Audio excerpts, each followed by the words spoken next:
우리 말씀 함께 나누겠습니다. 출애굽기 3장 7절부터 10절까지 말씀 함께 보겠습니다.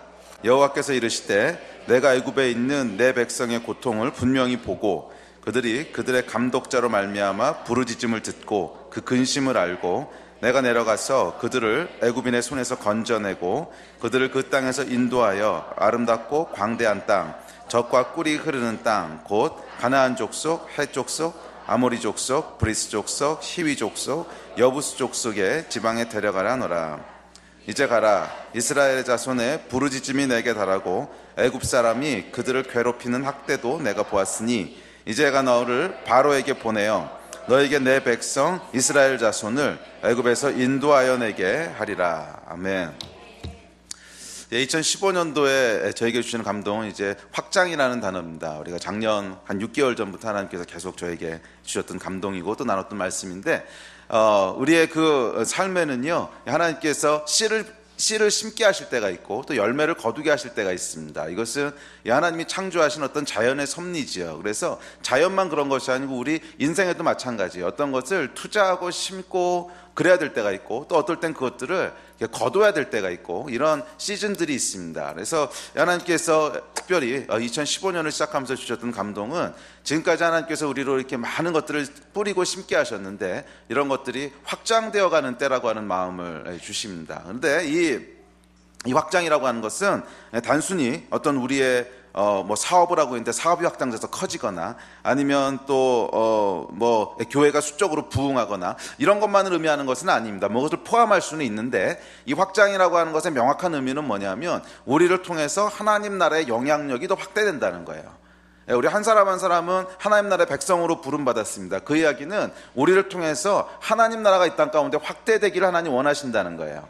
선한 영향력들이죠. 여러분들이 가정 안에 있다면 그 가정 안에서 하나님이 원래 창조하신 가정의 모습은 무엇인지, 어떻게 자녀들을 키워야 되고 어떻게 관계들을 맺어야 되는지 이런 것들이 그 안에 있는 한 사람, 그 하나님의 사람이 그 안에 있기 때문에 그 영향력들이 확대되어 가고 또 어떤 한 하나님의 사람이 직장에서 일을 하고 있다면 그 사람이 거기 있기 때문에 이 직장 안에서 어떤 하나님의 나라와 법들이 통치해야 되는지, 정직한 거라든지 아니면 다른 사람에 대한 배려라든지 충성된 거라든지 이런 것들이 이 하나님 나라의 선한 영향력들이 그 사람이 거기 있기 때문에 그 직장과 일터 안에 그 영향력들을 미치게 되고 또 학교에 있다면 역시 학교에 그 사람이 있기 때문에 학교 안에 하나님의 선한 영향력들을 미치게 되고 이것이 하나님께서 우리를 이 땅 가운데 두신 이유지요.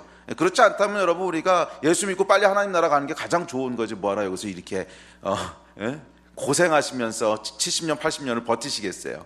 이곳에 우리를 두셨을 땐 이유가 있는데 우리가 이 땅에 머무르는 것을 통해서 특별히 하나님의 사람이 어디가 있든지 그 가 있는 것을 통해서 하나님 나라가 어떤 곳인지를 이 땅 가운데 퍼뜨리기를 원하시는 그 영향력을 확대하기 원하시는 이것이 하나님의 계획입니다. 그래서 이 확장이라고 하는 것은 단순히 우리가 하고 있는 어떤 사업이나 사역이나 일들이 커진다는 것을 의미하는 것이 아니라 그것이 커지는 것을 포함할 수는 있습니다. 왜냐하면 하나님께서 우리에게 더 많은 영향력을 미치기를 원하시기 때문에 확대시킬 수는 있는데 본질은 어떤 사이즈가 커지는 게 아니고요, 우리를 통해서 하나님의 나라가 점점 확대되어 가는 것을 의미합니다. 이런 확장이 일어나는 한 해가 되기를 주의 이름으로 축복합니다. 아멘. 그래서 여러분들이 어디에 계시든지 간에 가정을 섬기시는 주부들은 가정에서, 또 일터에서 직장을 섬기시는 직장인들은 직장에서, 또 학생들은 학교에서, 아니면 동네에서 어디든지 간에 우리가 서 있는 그곳에서 이 하나님께서 우리를 통해서 미치시는 선한 하나님의 영향력들, 이것은 기본적으로 뭐겠어요? 공의와 사랑이죠. 하나님이 얼마나 정직하시고 또 그 깨끗하신 분이신지 이 공의에 대한 거, 그리고 또 우리 하나님이 얼마나 사랑하시는 분이신지, 그래서 이웃을 사랑하는 사랑과 희생과 이것이 사실 하나님 나라의 법인데 이런 하나님의 영향력들이 우리가 어디 있든지 간에 그것을 중심으로 확대되는 것을 하나님 원하세요.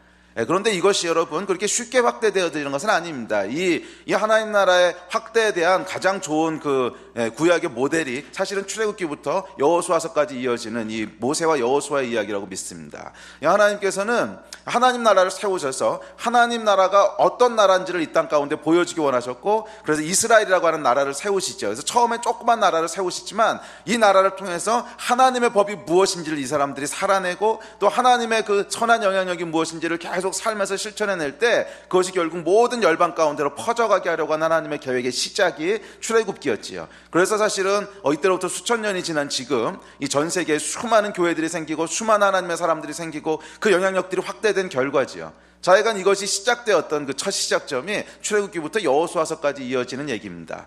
그래서 이 이야기들을 보면 어떻게 하나님께서 이 영향력을 확대하게 하시고 또 어떻게 영향력들을 점점 세워가게 하시는지를 우리가 발견할 수 있습니다. 그런데 여러분, 구약이라고 하는 것은 어떤 예표적인, 그러니까 그 모델로 주고 있는 샘플이지, 이것은 메타포라 그러는데 실제 문자적으로 적용하라는 뜻은 아닙니다. 그래서 뭐 여호수아가 전쟁을 했다 그래서 물리적인 전쟁을 통해서 확대해 나가고 이런 것은 아닙니다. 이런 실수들을 과거에 저지른 적이 있었죠. 대표적인 게 십자군 전쟁인데 뭐 그런 식으로 하라는 것은 아닙니다. 이것은 영적인 어떤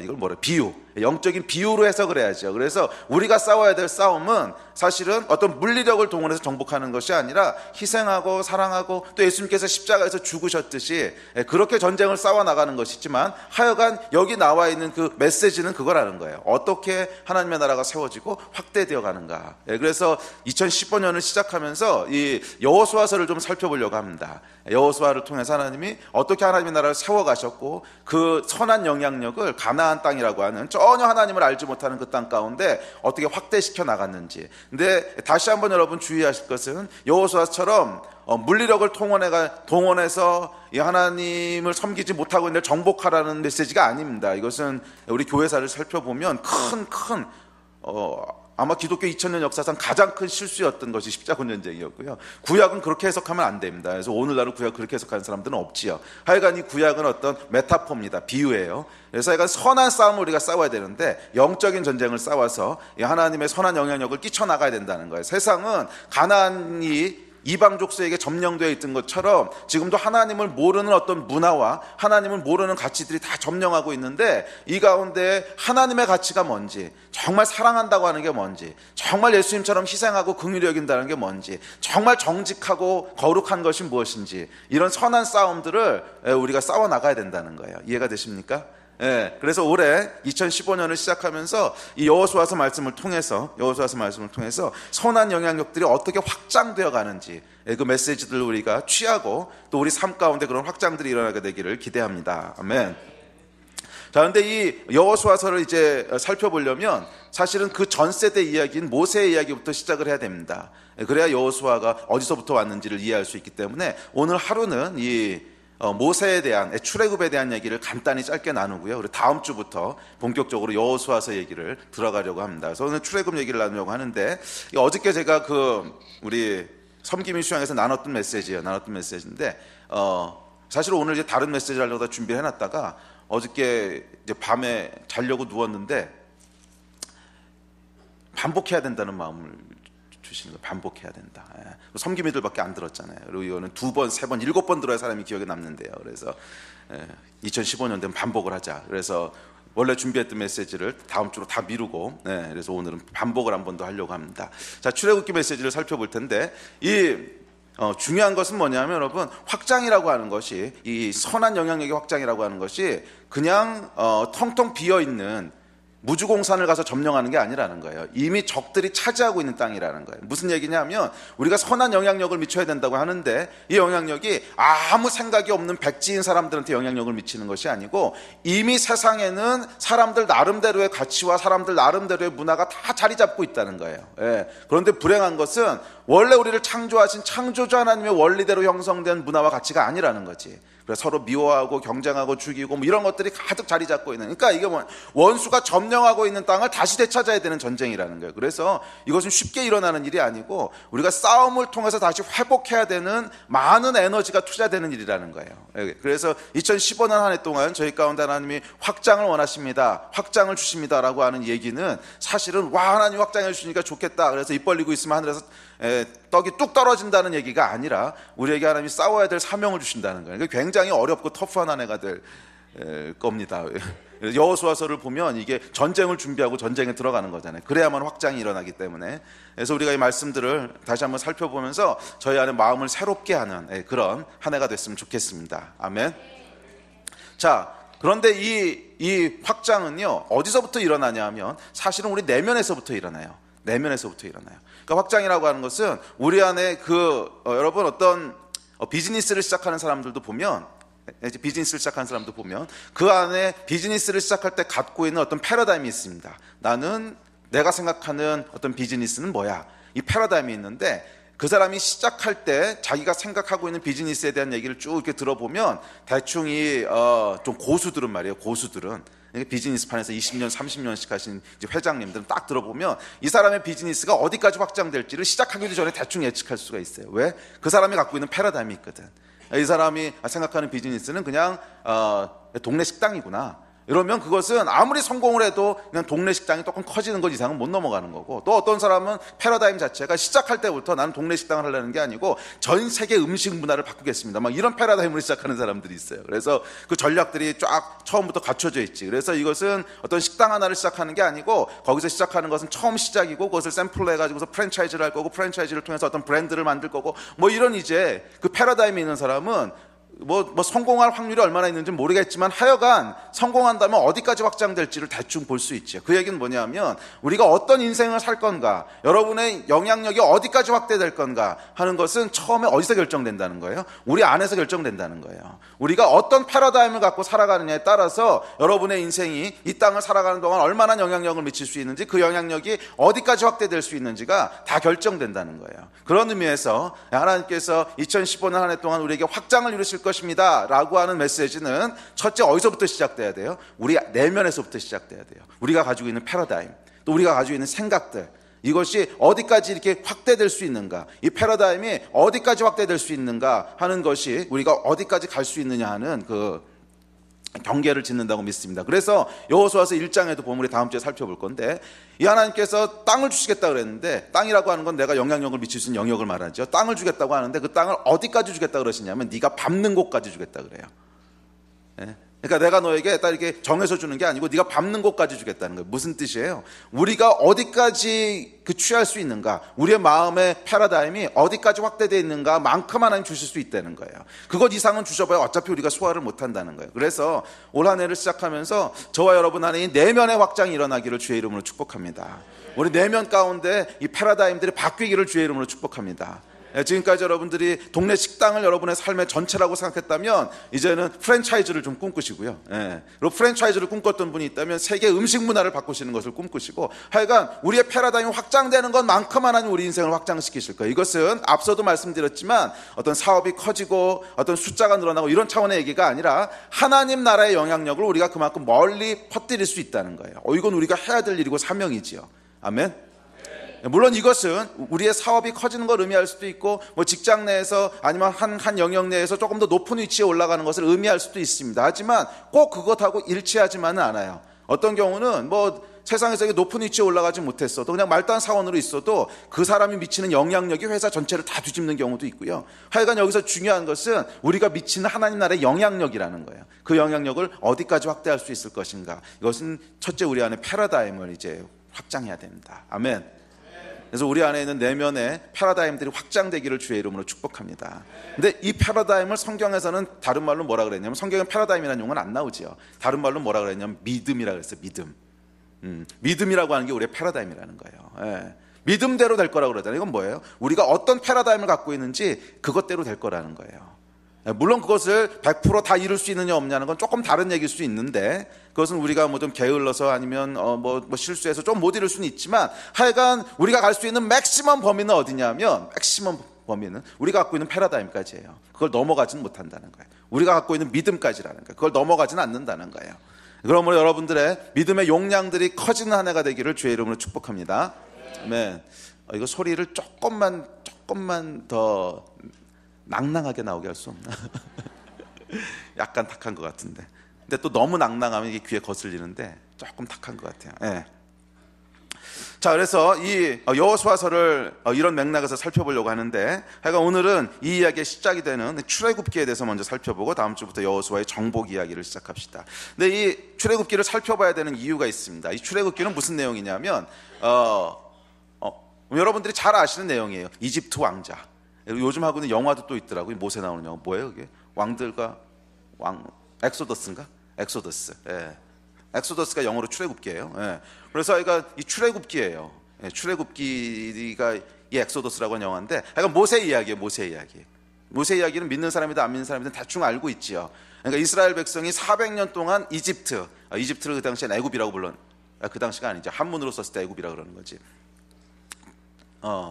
애굽은 이집트란 뜻입니다. 하여간 이집트에 400년 동안 포로로 돼 있었는데 이스라엘 백성이 이것을 하나님께서 해방시키시는 내용입니다. 그래서 하나님 나라를 세우시고 하나님 나라의 영향력을 가나안 땅에 이제 확대시키기 시작하시는데, 사실은 여러분 생각해 보세요. 가나안 땅을 정복하고 가나안 땅에 하나님 나라를 세우고 이걸 하려면 일단 뭐부터 일어나야 돼? 노예로부터 해방돼야 무슨 전쟁을 하든지 정복을 하든지 하지. 노예로 붙잡혀 있는데 무슨 전쟁을 하고 해방을 하고 그러겠어요.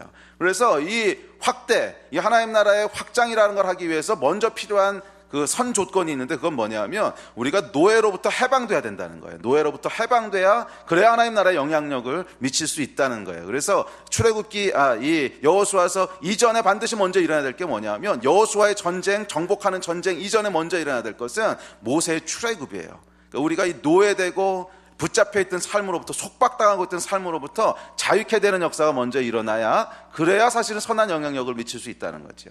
그래서 이 자유케 되는 이야기에 대해서 먼저 좀 살펴보려고 합니다. 성경은 이 구원에 대해서, 우리 삶에 대해서 크게 세 가지 영역을 얘기하고 있는데, 첫 번째 구원의 관심은 뭐냐면 말 그대로 구원이에요.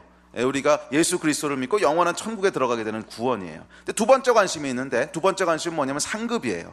이 구원이라고 하는 게 다 똑같은 구원이 아니고요, 이 땅에서 우리가 어떻게 하나님을 섬기면서 살았냐에 따라서 천국에서 받게 될 상급이 다르다는 거죠. 그래서 이 성경은 상급에 대한 이야기를 합니다. 그래서 첫 번째는 구원이고요, 두 번째는 상급이고, 구원의 세 번째 면인데 그건 뭐냐면 이 땅에서 성공적인 삶을 사는 거예요. 이 땅에서 의미 있는 삶을 사는 거예요. 뭐 성공적이라고 하는 것은 꼭 돈을 많이 벌고 세상에서 성공하라는 뜻이 아니고, 하나님이 창조하신 의미 있는 인생을 산다는 거예요. 그러니까 이 땅에서 계속 어떤 고통당하고 패배하고 실패하고 이런 삶만 사는 것이 아니고, 하나님이 원래 창조하셨던 아까 얘기했던 선한 영향력들을 미치는, 하나님 나라의 영향력들을 미치는 그런 의미 있고 성공적인 인생을 사는 것, 이 세 가지가 성경이 말하고 있는 복음이라는 거예요. 그래서 복음은 우리로 영원한 천국으로 구원하는 구원의 능력이고, 둘째 이 복음대로 살면서 상급을 얻게 하는 그 안에 이 능력이 포함되어 있고, 세 번째는 이 땅에서 살아가는 동안 원래 하나님이 창조하셨던 그 삶, 의미 있고 충만하고 그리고 성공하는, 승리하는, 성공이라는 용어가 자꾸 이게 좀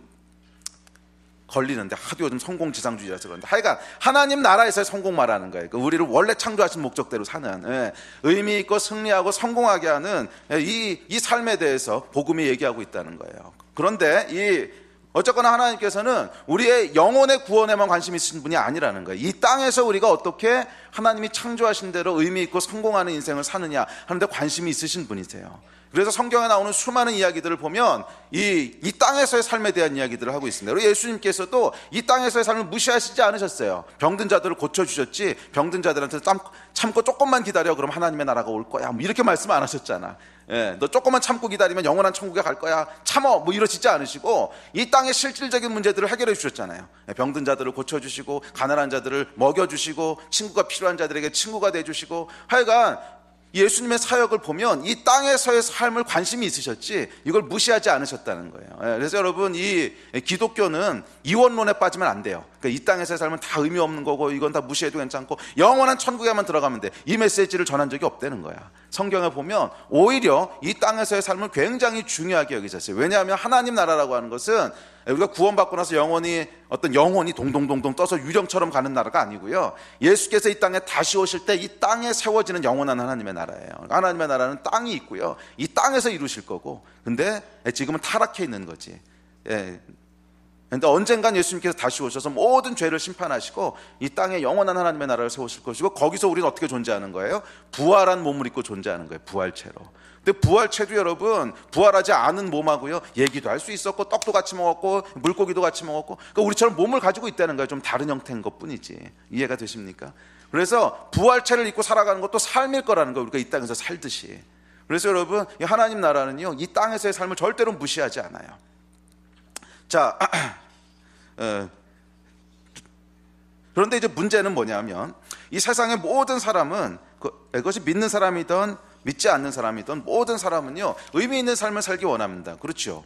의미 있는 삶을 원하지 않는 사람이 어디 있겠어요? 다 의미 있는 삶을 원하고, 도움을 받으면서 사는 것보다는 돕고 사는 것도 하기 원하고요.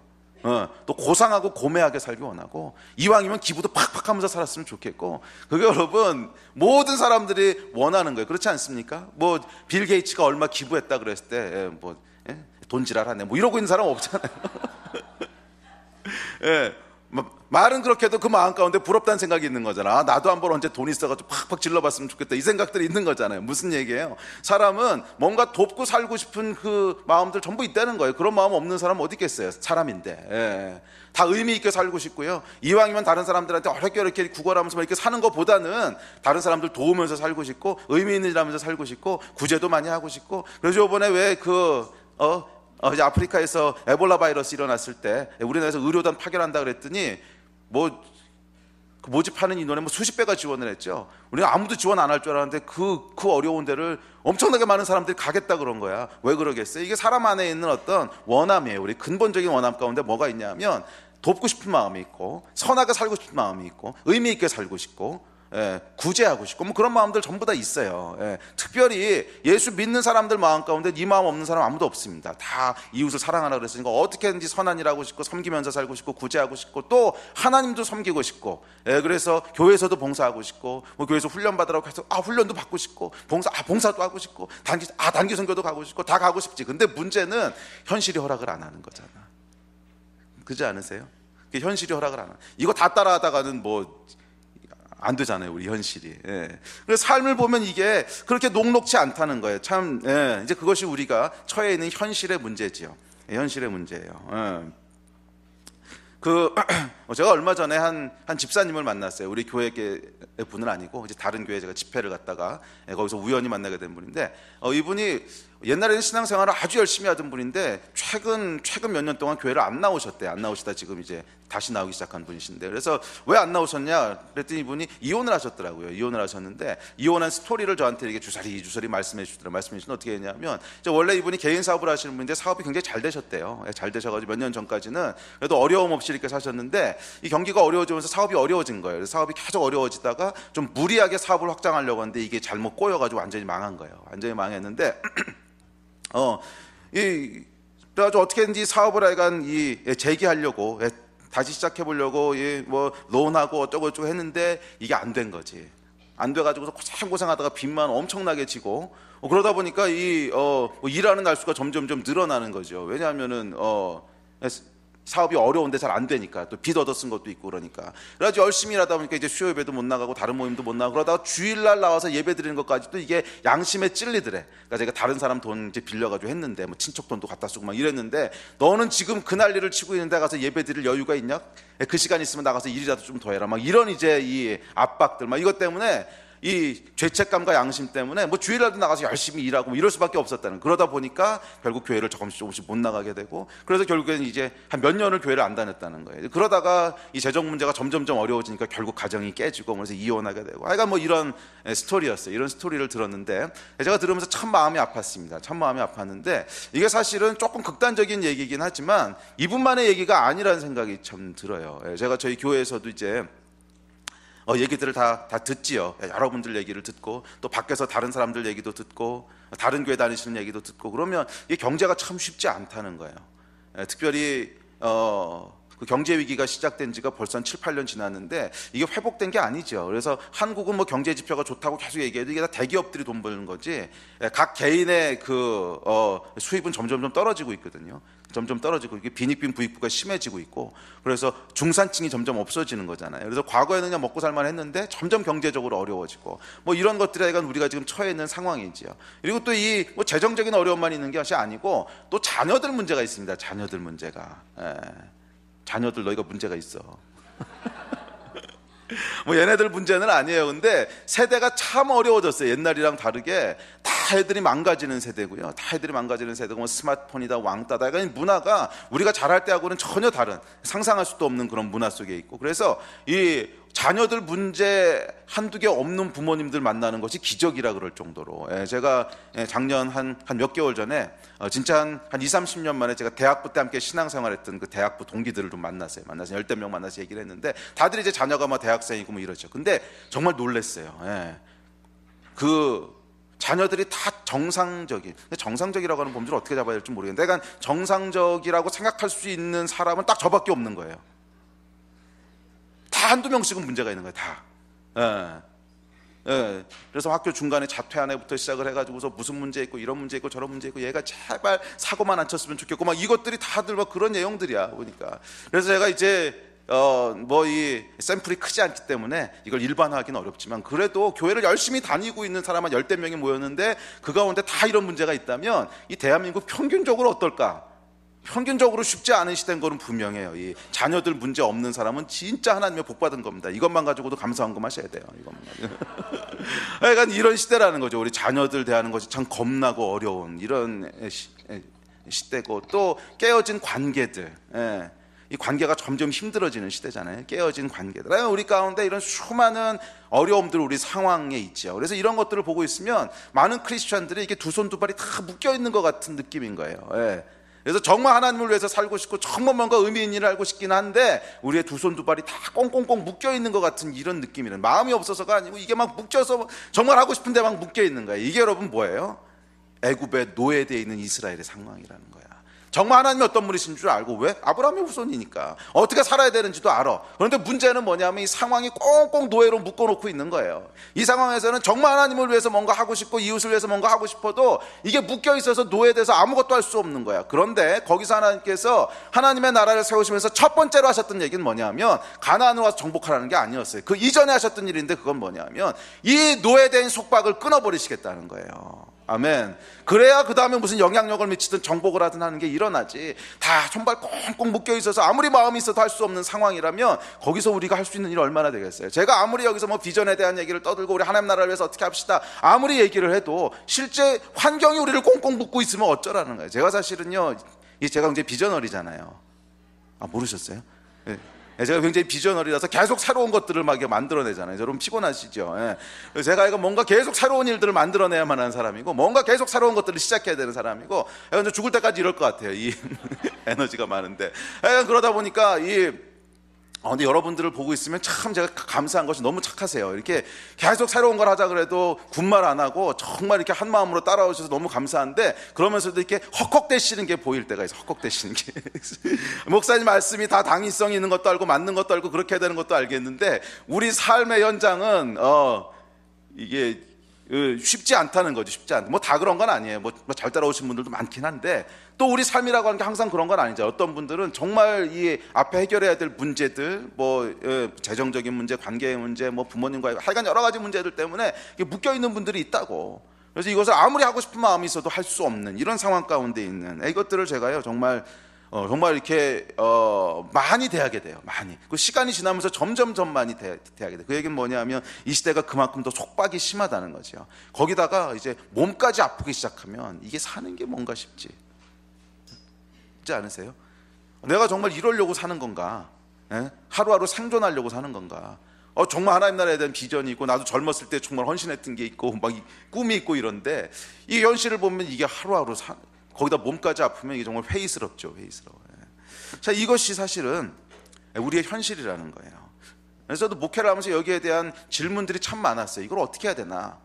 그래서 내가 어떤 일을 하자고 했을 때 보면 이제 보고들이 올라오죠. 우리 진장님들이나 아니면 사역자들이나, 목사님 그 일을 시작하면 이래서 안 될 거고요, 저 일을 시작하면 저래서 안 될 거고요, 이렇게 듣고 있다 보면 정말 안 되는 게 맞아.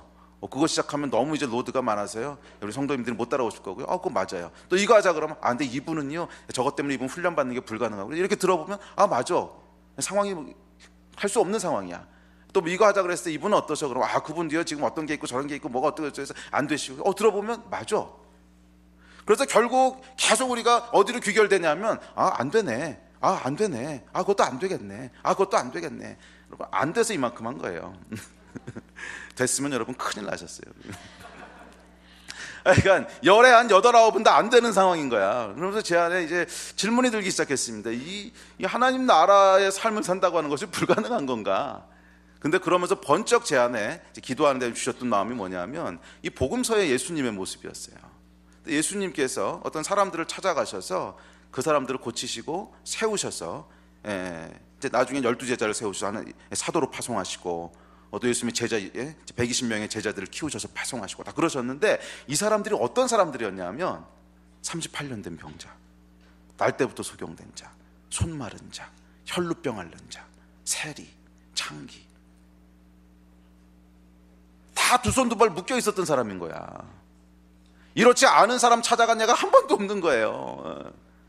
네, 여러분 성경 한번 보세요. 복음서에 보면 예수님께서 이 사람은 보니까 부자로 태어나서 뭐 시간적 여유도 있고 또 돈도 여유가 있고 얘를 잘 키워서 세우면 주의 일 하겠다, 이렇게 해서 세운 사람이 있냐고. 한 명도 없어. 한 명도. 그런 예는 다 어떤 사람들 부르셨냐면요, 손 마른 자, 그다음에 뭐 장님 되었던 사람, 안진뱅이였던 사람, 그다음에 38년 된 병자, 혈루병, 그 당시 혈루병 불치병이었어요. 혈루병 앓는 사람, 문둥병자, 하여간 해답이 없는 사람들만 찾아다니죠. 해답이 없는 사람들만.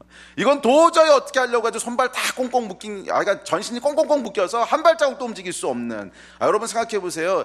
그 당시 장님이라고 하는 것은요, 장님이라고 하는 것은 사회활동이 불가능하다는 걸 의미했습니다. 오늘하고 상황이 달라요. 사회활동이 불가능하고요, 그래서 거지 외에는 할 수 있는 게 아무것도 없는 사람이었어요. 이 사람이 무슨 주의 일을 하겠고, 무슨 뭐 하나님 나라의 영향력, 이거하고는 가장 거리가 먼 사람이잖아요. 도저히 해답이 안 나오는 사람, 견적이 안 나오는 사람들만 찾아다니셔서 이 사람들을 데리고 일을 하셨다는 거예요. 이게 뭔가 좀 핀트가 안 맞는 거예요. 이게 오늘날로 치면 아까 제가 얘기했던 재정의 어려움, 무슨 어려움, 질병, 어쩌고저쩌고 하여간 뭐 이것 때문에 도저히 그래 그건 좀 어렵겠네, 안 되겠네 하는 그 사람들만 찾아다니시면서 예수님이 하나님의 일을 하셨다는 거예요. 그렇다면 여러분, 우리가 뭔가 놓치고 있는 거 아니냐는 거지. 뭔가 놓치고 있는 거 아니냐는 거지. 우리는 상식적으로 어떻게 생각하냐면, 맞아, 목사님 얘기가 맞고 성경 얘기가 맞고, 그래서 다른 사람 도와주면서 사는 게 맞고, 그다음에 우리가 의미 있는 삶을 사는 게 맞고, 헌신해서 사는 게 맞고, 다 그 마음은 있지만 우리 상황이 지금 안 돼서 아쉽다, 난 정말 그렇게 살고 싶은데 그 상황 때문에 안 돼. 이게 우리가 믿고 있는 어떤 신앙의 패러다임인데, 성경에 보면 정반대로 얘기하고 있다는 거야. 우리는 어떻게 생각하냐, 우리 신앙의 패러다임은 조금 여유가 생기고 시간이 생기고 돈이 생기고 모든 문제가 해결되면 내가 주를 위해 살 텐데, 이게 우리 패러다임인데, 예수님께서 그런 사람을 한 번도 찾아가신 적이 없다고. 모든 사람이 어떤 사람을 찾아갔냐면, 예수님 찾아가신 모든 사람들은 다 손 마른 자, 저는 자, 장님, 하여간 이게 정상적으로 할 수 없는 사람들만, 그런 사람들만 골라서 찾아다니셔서 하나님 나라의 일을 하셨다면, 우리가 지금 뭔가 놓치고 있는 게 있지 않냐는 거예요. 여러분 어떻게 생각하세요? 뭔가 놓치고 있는 거 아니에요? 우리는 이것 때문에 안 된다고 생각했는데 예수님은 그것 때문에 안 되는 사람만 찾아다니셨어. 그럼 뭔가 지금 우리가 놓치고 있다는 거잖아. 뭘 놓치고 있을까? 복음의 본질을 놓치고 있는 거 아니냐는 거예요. 복음의 본질. 복음의 본질은 여러분 능력이에요. 능력. 복음의 본질은 이론이 아니고 능력이라고. 능력인데 어떤 능력이냐면, 우리를 묶고 있는 속박들을 끊어버릴 수 있는 능력이라는 거예요. 이게 복음의 본질이었어요.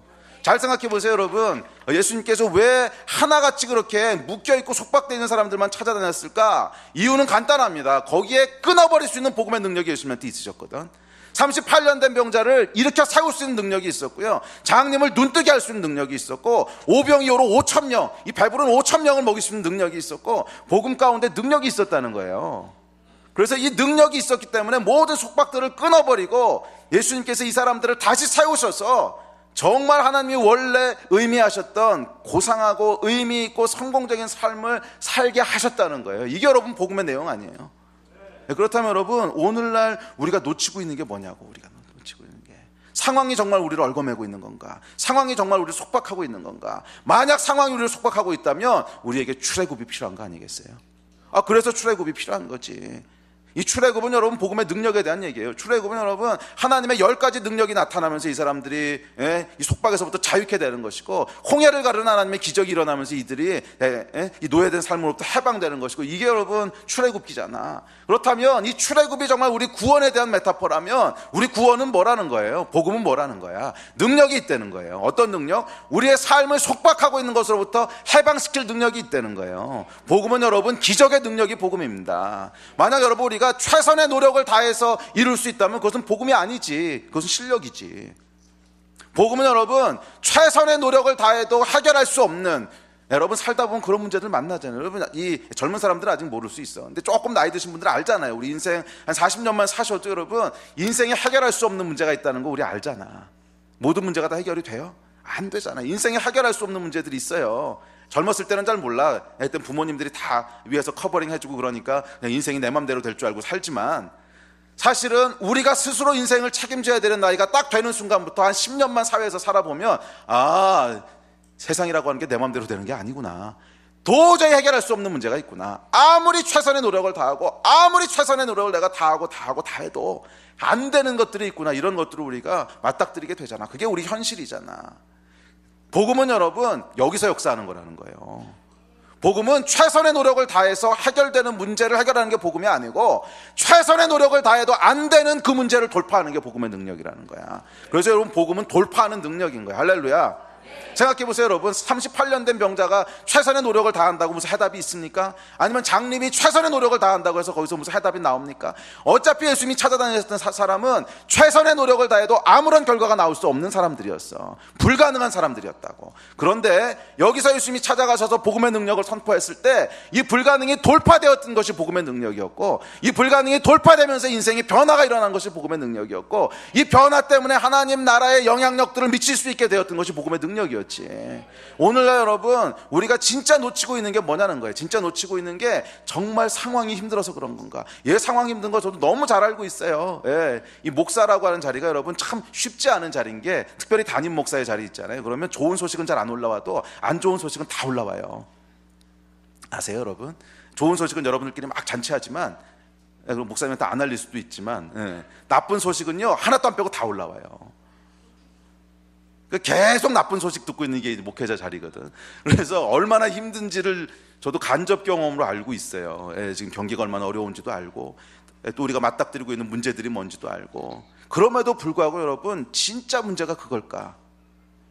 아니요. 저는 진짜 문제는 이 상황이 진짜 문제가 아니라 복음의 본질을 놓치고 있는 게 진짜 문제가 아니냐는 거야. 어려운 상황은 여러분 우리 시대만 안고 있는 게 아니지. 우리 전 시대도 어려운 일들이 있었고, 그 전 시대도 어려운 일들이 있었고, 어려운 일들은 항상 있는 거잖아요. 항상. 출애굽이라고 하는 게 뭡니까 여러분? 이 속박을 끊고 나오는 게 출애굽이잖아요. 그래야 거기서부터 어떤 해방의 역사가 일어나고, 거기서부터 이 정복의 역사가 일어나고, 거기서부터 하나님 나라를 세워가는 역사가 일어날 수 있는 거지. 해방이 일어나지 않았는데 어떻게 거기서 확장과 세움과 정복, 이거는 불가능한 일이라는 거예요. 그래서 여러분 2015년 한 해 동안 우리 안에 확장을 기대합시다. 그렇다면 먼저 해방을 기대합시다. 복음의 능력을 기대합시다. 아마 이 가운데 지금 두 가지 반응이 있을 거예요. 와, 맞아, 그거 한번 해봐야지, 이런 반응이 있을 거고, 또 어떤 분들은 에휴, 그거 맨날 그냥 나오는 얘기지, 이 마음이 있으신 분들도 있을 거예요. 제가 알아요. 특별히 오랫동안 신앙생활 할수록 그 얘기는 저번에 그 목사님도 하셨고, 그 전에 저 목사님도 하셨고, 김 목사님, 박 목사님, 오 목사님 다 하셨던 얘기인데 해봐야 안 되더라, 이런 분들도 분명히 있을 거야. 오케이, 그럼 할 수 없는데, 그럼 한 가지만 물어보겠습니다. 그럼 다른 해결책은 있으세요? 아니, 다른 해결책은 있으시냐고. 어차피 여러분 우리가 맞닥뜨리고 있는 문제는 뭐라 그랬어요? 최선을 다해도 안 되는 문제라 그랬잖아. 최선을 다해서 해결되는 문제는 그냥 하세요. 그렇게 해결하면 되지. 그럼 우리가 당연히 인생에 최선을 다해야죠. 최선을 다해서 해결하면 되는데, 그거 말고 최선을 다해서 안 되는 문제들 말이에요. 다른 해결책은 있으시냐고. 어차피 없잖아. 그럼 둘 중 하나예요. 그냥 안 된다고 포기하고 그냥 루저로 살든지, 안 된다고 포기하고 살든지, 아니면 정말 하나님 말씀을 신뢰하고 다시 한번 시도해 보든지, 둘 중 하나인 거지. 그 선택은 여러분에게 있는 거예요. 제가 여기서 이렇게 이 새해 첫 주 아침부터 목이 터져라 외치고 있는 거는 한 번 더 해보시라고 격려하는 것 뿐이지, 선택은 여러분이 하시는 거라는 거야. 아멘. 우리 아멘 소리를 좀 키우는 연습을 해야 돼. 아멘. 그래, 이게 믿음의 분량이야. 아멘. 여러분, 이런 문제들은요 결국 믿음으로 돌파하는 수밖에 없어. 그게 복음의 능력이라는 거예요. 그리고 예수님께서 보여주셨던 복음은 전부 다 기적이었지요. 상식적이고 교육하고 이런 거는 아니었어요. 그것은 이미 기적으로 해방된 사람들에게 어떤 교육을 하신 건 사실이지만, 교육을 통해서 해방시키신 적은 한 번도 없어요. 모든 예수님이 행하셨던 사역을 보면 해방이 일어나는 순간에는 복음의 능력으로 돌파하셨지요. 거기서 무슨 교육하고 이런 거 아니었다는 거예요. 우리가 믿고 있는 복음은 여러분 어떤 복음입니까? 여러분이 믿고 있는 복음은 어떤 복음이세요? 이 시대에 우리가 안고 있는 그런 모든 장벽들과 어려움들을 돌파할 수 있는 능력입니까? 아니면 이론입니까? 아멘. 믿음대로 될지어다. 저는 2015년 한 해를 시작하면서 저희 가운데 여기서부터 시작해야 된다는 확신을 주세요. 복음은 능력이라는 거예요. 기적을 일으키는 능력이라는 거예요. 불가능을 돌파하는 능력이라는 거예요. 그게 아니면 그냥 최선의 노력을 다해서 여러분이 해결하시면 되지. 뭐하러 하나님 앞에 나와서 구질구질하게 이러고 있냐고.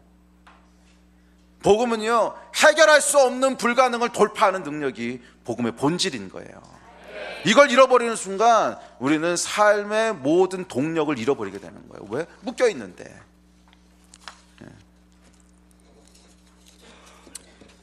자, 그렇다면 어떻게 해야 이 해방이 일어날 수 있을까? 어떻게 해야 우리 내면에서부터 해방이 일어날 수 있을까? 첫째는 여러분, 둘째도 셋째도 마찬가지인데 믿음이에요. 믿음. 이 일이 시작되는 시작은요, 믿음이에요. 이 믿음이라고 한 건 아까 얘기했지만 패러다임이라는 거야. 안 된다고 생각, 그럼 절대로 안 됩니다. 그거는. 왜? 안 된다고 믿고 있는데 뭐 시도나 하겠어요? 안 되지. 이 일의 시작은 어디서부터 시작되는 거냐면 믿음에서부터 시작되는 거예요. 믿음.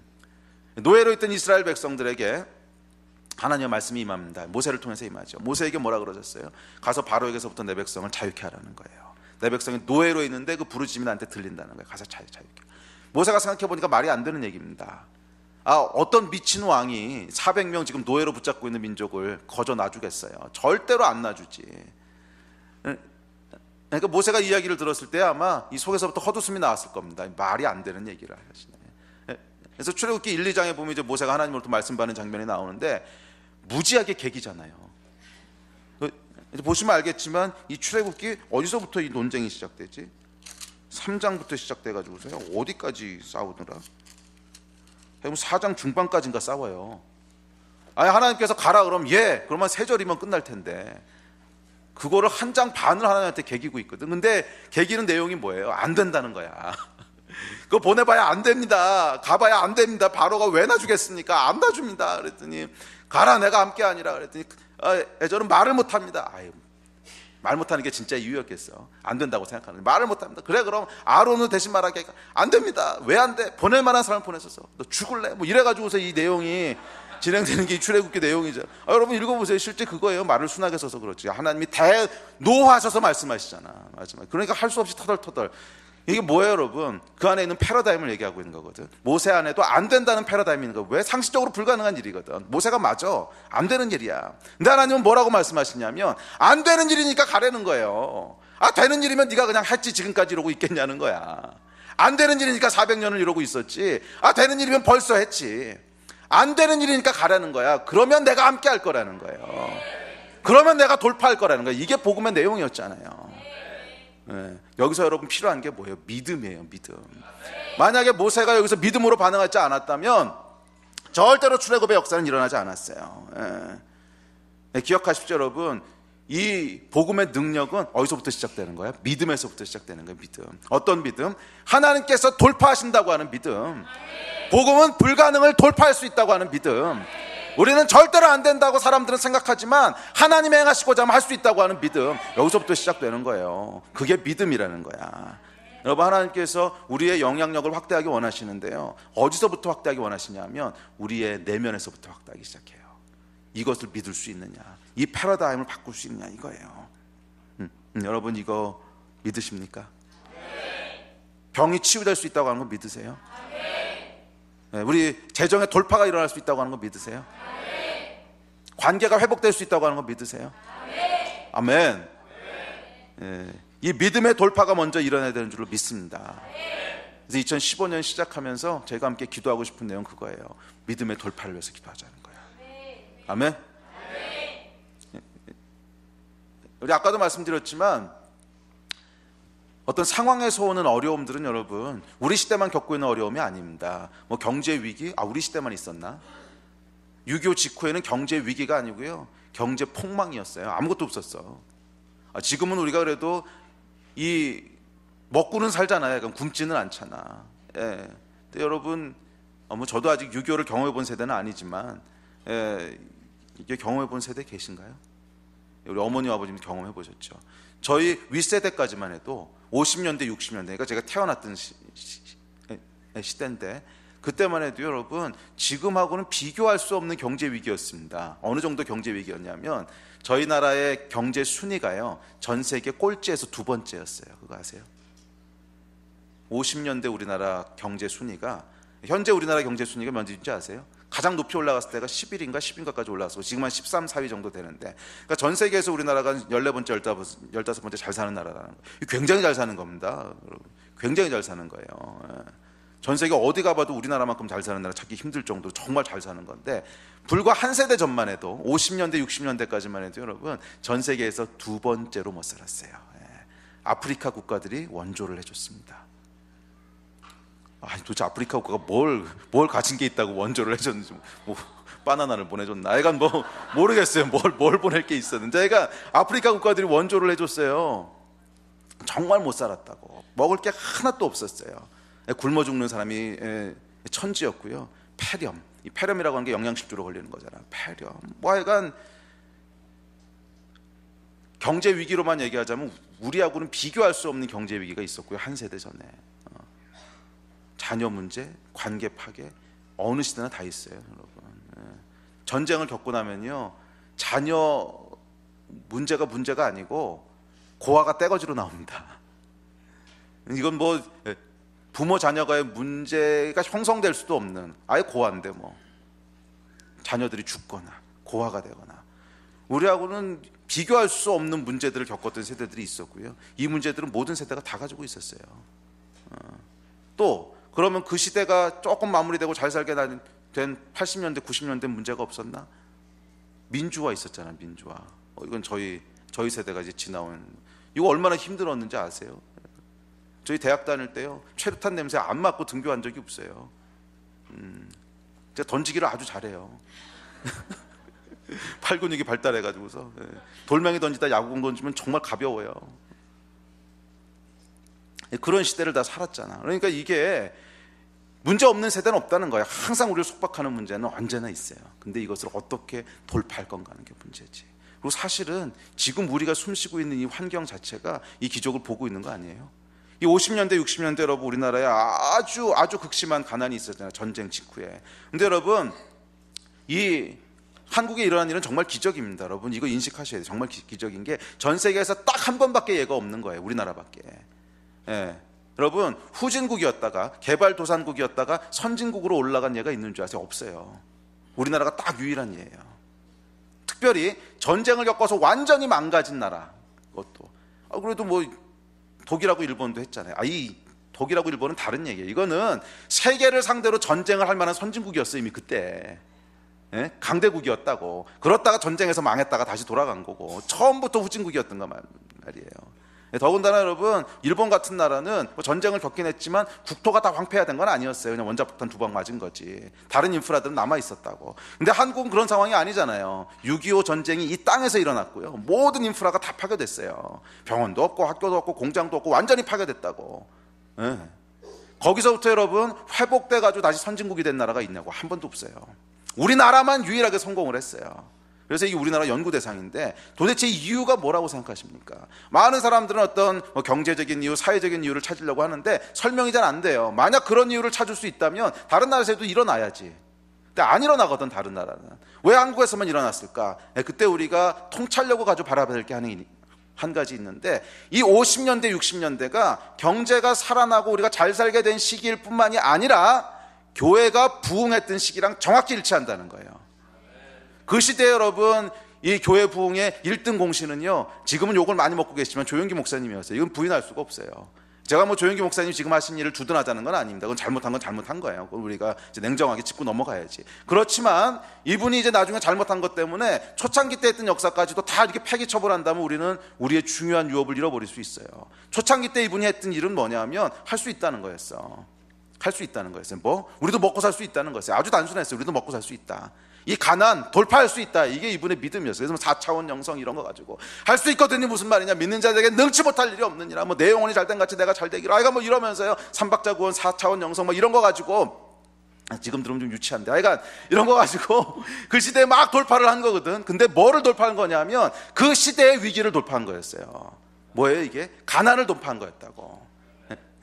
근데 여러분 이걸 이해하셔야 됩니다. 어떤 걸 이해하셔야 되냐면 복음은 돌파하는 능력이 있는데 그 시대의 위기를 돌파하는 능력이 있어요.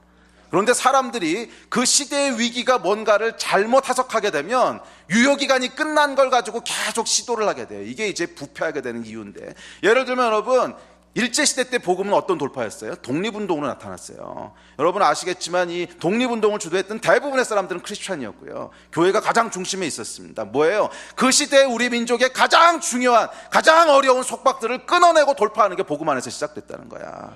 그리고 전쟁이 일어나고 나서 전후시대가 되니까 뭐예요? 먹고 사는 게 가장 큰 위기였어요. 아니 오늘날은 그걸 가지고 뭐 돈이 교회가 돈을 숭배하느냐, 기복신앙이냐, 무슨 돈 가지고 돈한테 무릎을 꿇었다. 맞아요. 그런 것들이 이제 나중에 나타나는데 그 당시에는 그 이슈가 아니었어. 그 당시에 재정의 돌파라고 하는 건 뭐냐면 제발 배고프지 않게 해주십시오. 제발 먹고 살게 해주십시오. 굶어 죽지 않게 해주십시오. 이거였다고.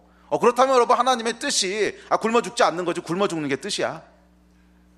복음이 만약 그걸 돌파할 수 없다면 복음이 아니지. 안 그러겠어요? 5천 명이 배고파 죽겠다 그러는데 미안하다 너희는 굶어 죽어라 이러지 않으셨잖아. 5천 명을 먹이셨거든. 복음의 능력으로. 똑같은 얘기였어요, 여러분. 50년대, 60년대에 이 순복음교회 부흥이라고 하는 것은 우리가 단순히 어떤 기복신앙이라는 말로 치부하기에는 그것 이상이 뭔가 있었어. 그건 뭐예요? 그 시대의 위기를 돌파했던 복음의 능력이 있었다고.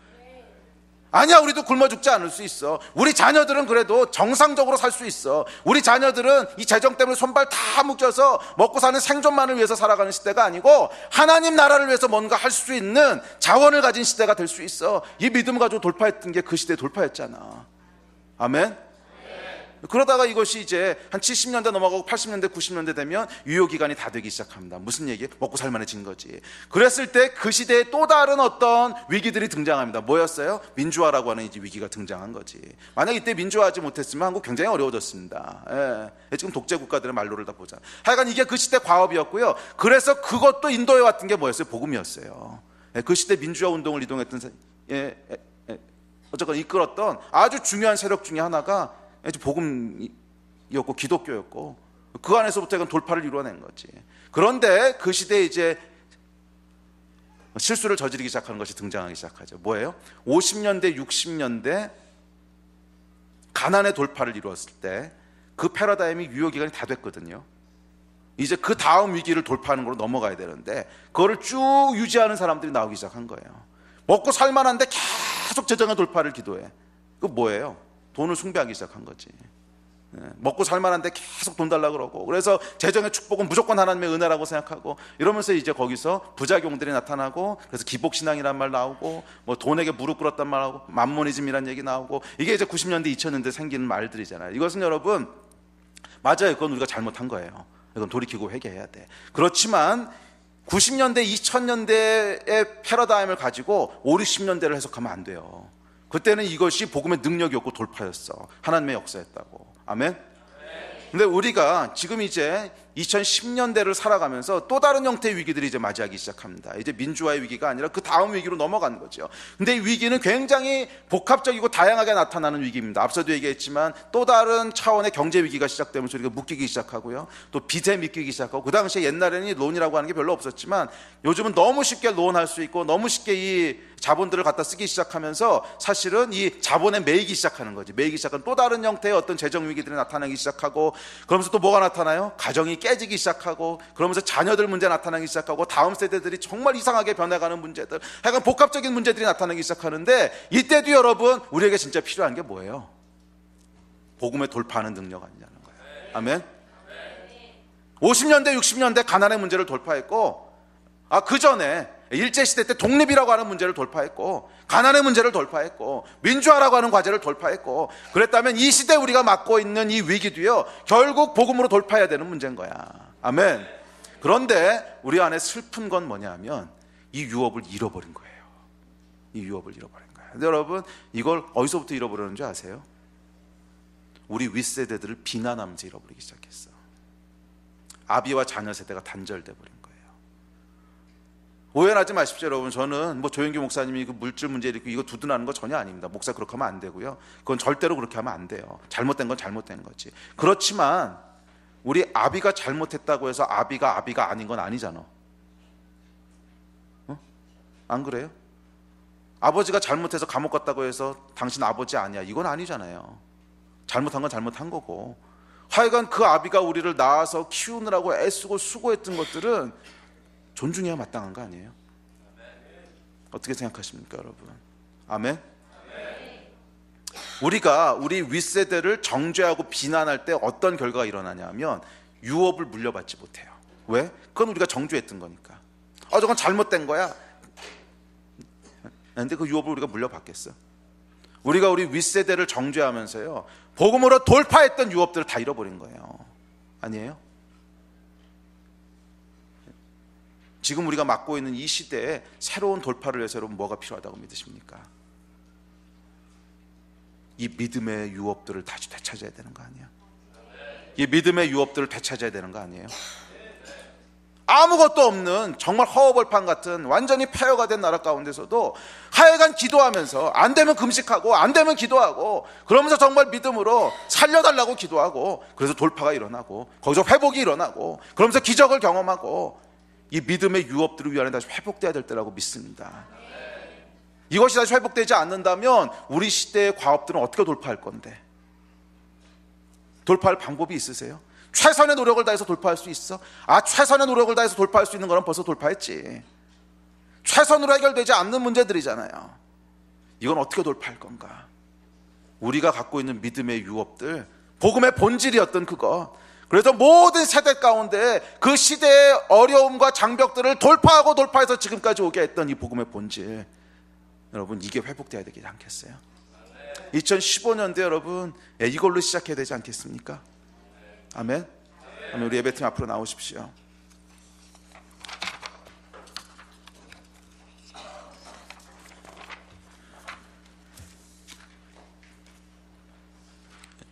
(2015년) 한 해를 시작하면서 맞아요, 하나님께서 우리에게 확장이라고 하는 단어를 주셨어요. 이 확장은요, 우리 내면에서부터 일어날 겁니다. 우리의 믿음의 확장에서부터 일어나야 돼요. 안 된다고 생각하는 거, 불가능하다고 생각하는 거, 아니요, 될 수 있다는 거야. 성경에서 뭐라 그랬어? 할 수 있거든요. 무슨 말이냐? 믿는 자들에게 능치 못할 일이 없느니라. 이게 성경의 메시지였잖아. 여러분 이 말씀 다시 한번 붙잡지 않으시겠어요? 이렇게 아멘이 없어. 이 말씀 다시 붙잡지 않으시겠어요? 우리 삶에 여러분 해결 불가능해 보이는 문제들 다 있지요. 뭐 저도 있고요, 여러분도 있고, 해결 불가능해 보이는 문제들 다 있잖아. 근데 여러분 복음이 이거 돌파할 수 있다고 믿으십니까? 아멘? 돌파할 수 있어요. 시간이 없지만 짧게 한두 가지만 더 얘기하고 말씀 마칩시다. 이 돌파할 때 여러분 기억해야 될 세 가지 기억해야 될 요소가 있습니다. 첫째는 뭐냐면, 이거 돌파하려고 믿음의 확대를 할 때요, 믿음의 테스트가 올 거라는 거예요. 바로에게 내 백성 자유케 하라 그랬더니 바로 놔줬어요? 안 놔줬어. 오히려 더 어렵게 만들었죠. 집도 안 주고 벽돌 똑같이 보내라고. 저희가 2015년도에 믿음의 도전들을 하고 우리 안에 있는 믿음의 이 커패시티를, 믿음의 용량을, 우리 패러다임을 이렇게 찢어서 확대해야 되는데, 찢어서 확대해야 돼. 이렇게 확대했을 때, 확대하면 바로바로 기적이 일어나면 참 좋겠지요. 안 그럴 거라는 거야. 더 어려워질 거라는 거예요. 믿음의 테스트가 올 거라는 거예요. 이것은 여러분 성경이 얘기하고 있는 바예요. 예수님 앞에 나아갈 때도 똑같았어요. 믿음으로 이방인들이 나와서 예수님한테 구했을 때 나는 너희한테 보낸 점 받은 없다. 그랬더니 뭐라 그래요? 맞습니다. 그러나 개도 주인의 상에서 떨어지는 것을 주워 먹습니다. 이게 믿음의 테스트잖아. 그러니까 예수님 앞에 나왔더니 너는 너 이제 고쳐줄 생각 없다는 거야. 이게 얼마나 여러분 이 상처되는 얘기예요. 근데 예수님께서 이 테스트를 통과하게 하세요. 또 자기 자녀가 아프다고 막 찾아서 고쳐달라고 그랬는데 예수님이 자꾸 딴 데 가서 딴청 떨고 누가 내 옷 만졌냐 그래가지고 뭐 여자 고치고 이러다 자녀가 죽어버렸어. 그때 예수님 뭐라 그러세요? 내가 믿느냐 이렇게 물어보세요. 상황이 더 악화됐는데 내가 믿느냐. 항상 예수님께서 어떤 믿음의 돌파를 이루실 때 보면, 출애굽기도 마찬가지고 항상 믿음의 테스트가 있어요. 그때 바로 뭐가 일어나는 게 아니라는 거야. 그 믿음이 진짜냐 이거 항상 하나님 짚고 넘어가세요.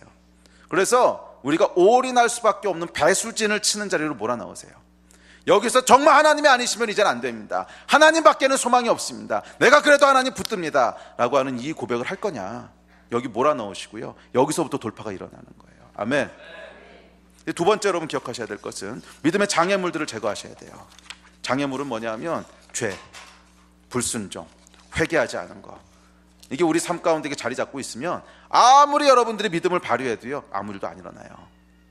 물론 모든 죄를 다 회개하라는 건 아닙니다. 뭐 그런 사람이 어디 있겠어요. 그걸 기억할 수도 없고. 근데 하나님께서 기억하게 해주시는 게 있잖아요. 자꾸 찔리는 거, 자꾸 찔리는 거, 응? 감추고 있는 거, 거짓말하고 있는 거, 속이고 있는 거 있잖아. 이거를 하나님 앞에 회개하고 돌이키기 전에는 아무 일도 안 일어나요. 장애물 제거하세요. 마지막 세 번째, 이 믿음의 역사를 보니까 임계치라는 게 있어요. 임계치.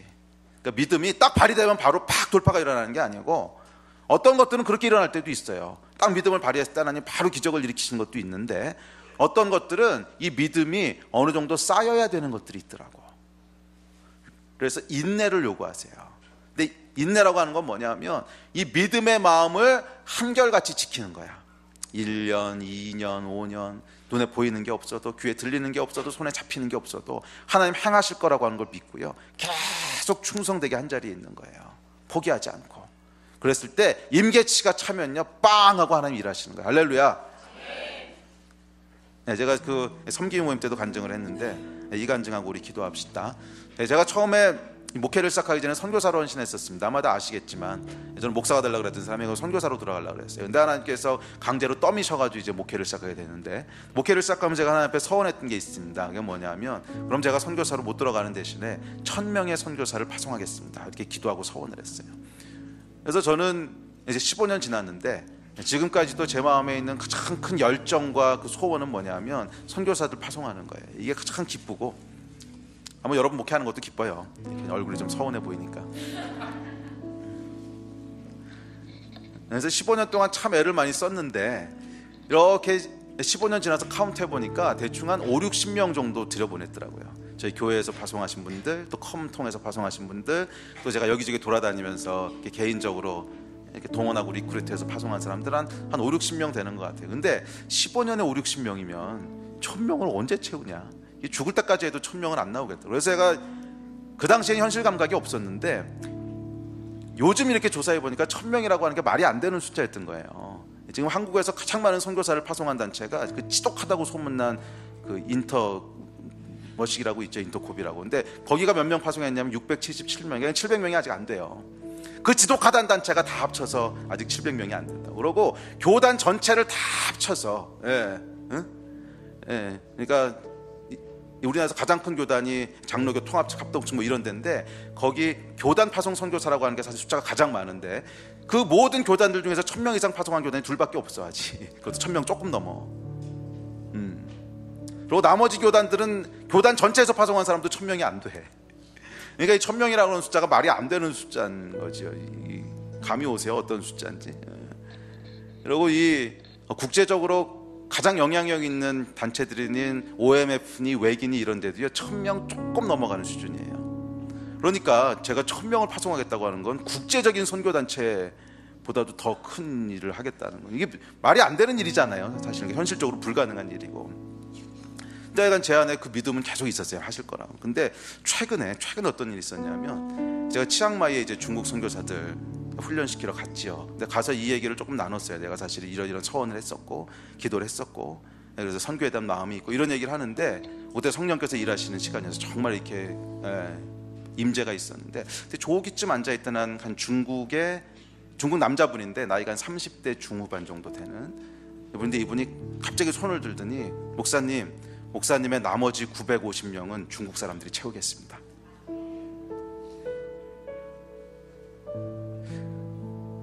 생각해보니까 중국은 950명은 숫자도 아니더라고. 이게 워낙 사람 수가 많아서요, 950명은 숫자도 아니야.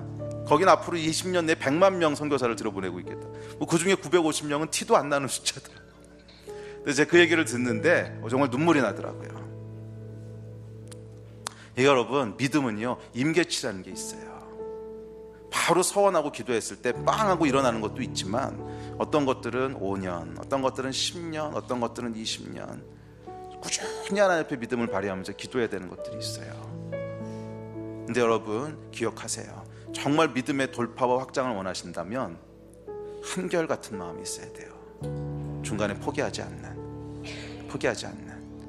끊임없이 그 믿음을 지키고 있는. 그래서 여러분 임계치가 차잖아요. 그럼 하나님께서 반드시 돌파를 이루세요. 아멘. 이 일이 시작되는 2015년 한 해가 되기를 주의 이름으로 축복합니다. 우리 함께 기도합시다. 기도하실 때 여러분, 우리 2015년 한 해 동안에 이 믿음의 돌파가 일어나도록 위해서 기도합시다. 할 수 있거든요. 무슨 말이냐? 믿는 자들에게는 능치 못할 일이 없느니라. 복음은 여러분 시대의 모든 장벽들과 어려움을 돌파하는 하나님의 능력이 있어요. 최선을 다해 해결될 수 있는 문제가 해결된다면 그건 실력이지만, 최선을 다해도 해결할 수 없는 문제들을 해결하는 것은 복음의 능력입니다. 우리 이 일들이 일어나고 시작된 한 해가 되게 해달라고 우리 주님 앞에 좀 기도합시다. 여러분 우리 개인의 삶 가운데 속박하는 것들이 있잖아요. 이게 끊어질 수 있다고 여러분 믿으십니까? 이거 위해서 기도합시다. 자유케 해달라고 기도하시고요. 우리도 주를 위해 살고 싶습니다. 묶여있는 노예의 삶이 아니라 정말 하나님 나라 위해서 살고 싶고요. 정말 다른 사람들 도우면서 살고 싶고요. 하나님 해방시켜 주십시오. 믿음의 능력이 있는 것을 믿습니다. 우리 이거 가지고 한번 좀 기도했으면 좋겠어요. 우리 자리에서 같이 좀 일어나실래요? 우리 새해 첫 예배인데 우리 이 예배 시작하면서 주여 세 번 같이 부르시고 우리 기도하고 시작합시다. 하나님 복음의 능력이 역사하는 한 해가 되게 하여 주십시오. 믿음이 확장되어진 한 해가 되게 하여 주십시오. 믿음을 지키는 한 해가 되게 하여 주십시오. 믿음이 넓어진 한 해가 되게 하여 주십시오. 돌파가 일어나는 한 해가 되게 하여 주십시오. 우리 이것을 주여 세 번 같이 부르짖으시고 우리 주님 앞에 믿음으로 기도하겠습니다. 주여, 주여, 주여. 예, 하나님 이 시간에 믿음의 돌파를 위해 다시 한번 기도합니다. 하나님 우리 삶 가운데 하나님 믿음의 돌파들이 있게 하여 주시고, 하나님 모든 상황들을 하나님 믿음으로 돌파하는, 새롭게 하는, 부수는 하나님 그 역사가 있게 하여 주십시오.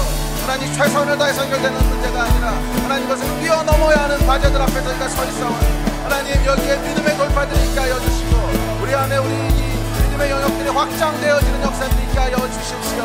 하나님 불가능한 일 앞에서 저희가 믿음으로 선포하게 하시고, 홍해 앞에서 믿음으로 선포하게 하시고, 하나님 여리고 앞에서 믿음으로 선포하게 하시고, 하나님 이 믿음의 선포들이 하나님 돌파를 이루는 능력이 될 줄로 믿사오니 하나님 함께하여 주시옵소서. 하나님 모든 애굽의 속박들로부터 우리를 풀어 자유케 하여 주시옵소서. 우리를 풀어 자유케 하여 주시옵소서. 하나님 관계의 돌파가 일어나게 하여 주시고, 질병의 치유가 일어나게 하여 주시고, 재정적인 어려움들이 풀어지게 하여 주시옵소서.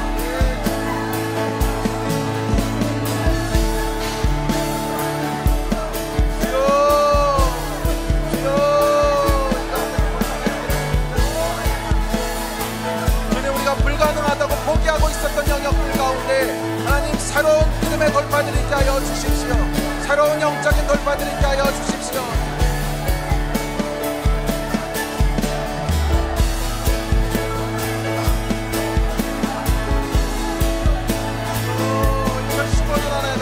이 하나님의 능력을 경험하는 한 해가 되게 하여 주시고, 복음의 능력이 역사하는 한 해가 되게 하여 주시고, 하나님 장애들이 돌파되어지는, 장벽들이 돌파되어진 한 해가 되게 하여 주십시오. 오랫동안 우리를 묶고 있던 속박들이 끊어진 한 해가 되게 하여 주십시오.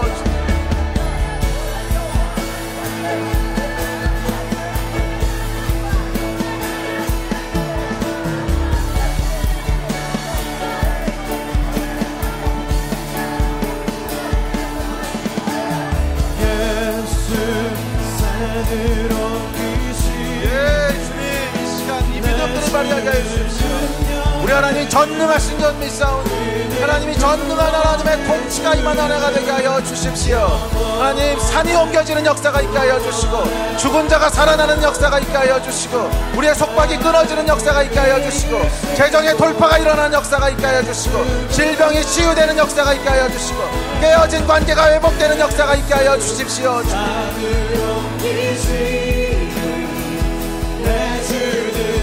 아멘.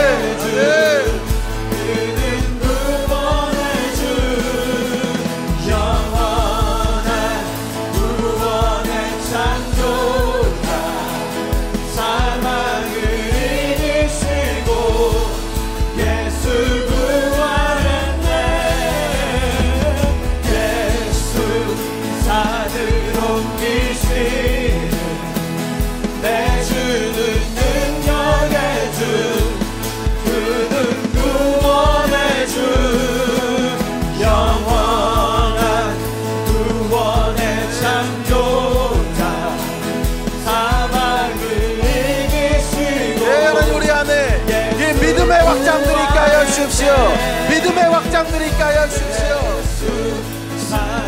우리 하나님이 전능하신 것 믿게 하시고, 복음의 능력을 믿게 하시고, 불가능을 가능케 하신 하나님을 믿게 하시고, 이 믿음의 확장들이 있게 하여 주십시오.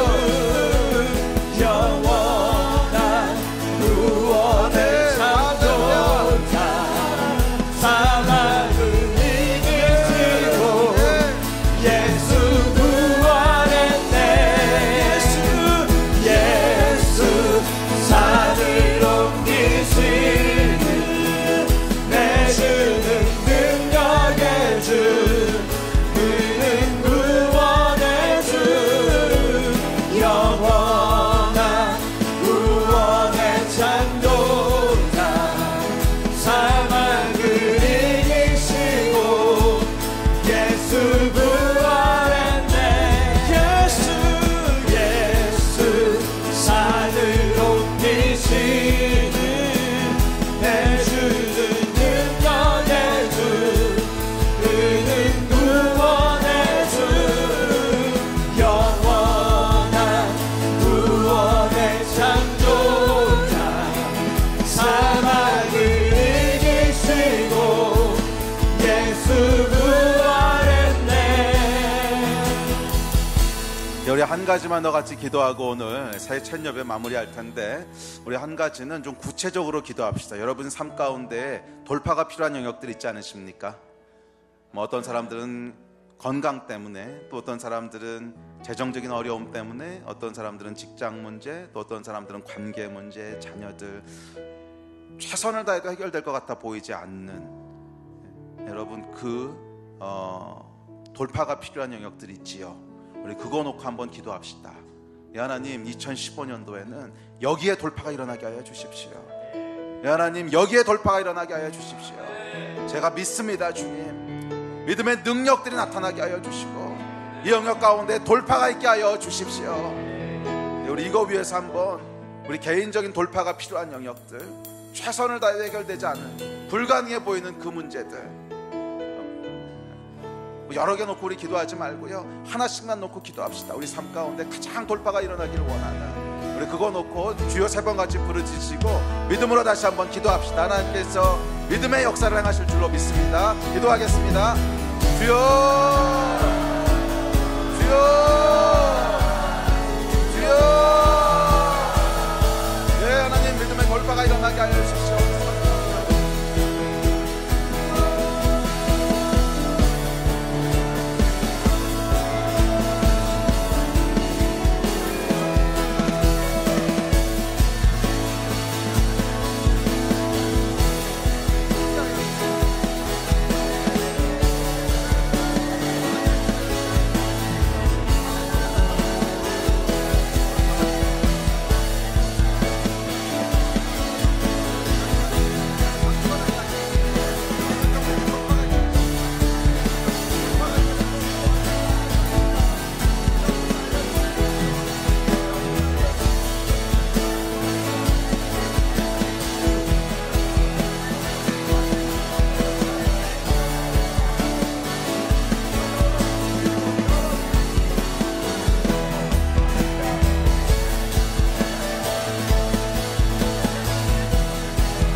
하나님, 2015년도를 시작하면서 주님 앞에 기도합니다. 믿음의 돌파들이 있게 하여 주십시오.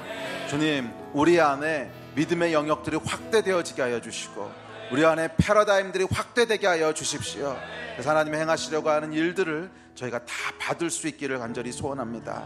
또한 하나님, 우리를 노예로 속박하고 있는 것들이 있습니까?